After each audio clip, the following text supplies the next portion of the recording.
Mapayapa ang unang 3 araw ng filing ng Certificates of Candidacy para sa BSKE sa Central Visayas ayon sa COMELEC.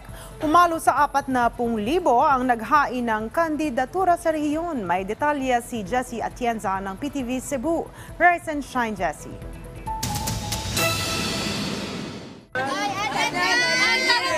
May bitbit na mga lobo at patingkara naman ng kulay ng campaign t-shirts ang ilang supporter at mga kakandidato.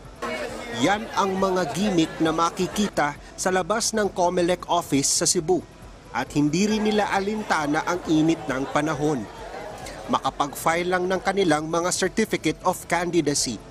13 taon na ang nakaraan mula nang manilbihan bilang SK chairman sa kanilang barangay si Joseph.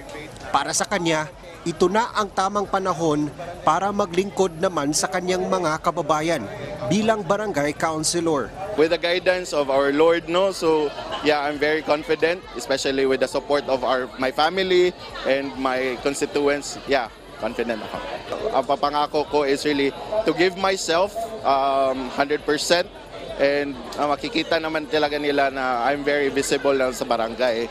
Ayon sa COMELEC Region 7, halos papalo na sa 40,000 mga kakandidato ang nakapag-file na ng COCs sa Central Visayas. At inaasahang tataas pa ang bilang nito sa mga susunod na araw. Hopefully, on these last coming days, masustain namin ang amin lang reminder sa mga candidates. Before mag-file, pwede naman nilang ipacheck yung mga COC nila sa mga opisina natin. O kaya consult their lawyers, yung mga nakakaalam, para pagdating sa opisina namin, kompleto na yung COC nila. Pero para sa mga pumipilang kakandidato, hindi nila alintana ang panahon at ang haba ng pila, kung buo naman ang kanilang loob para makapaglingkod sa mga kababayan.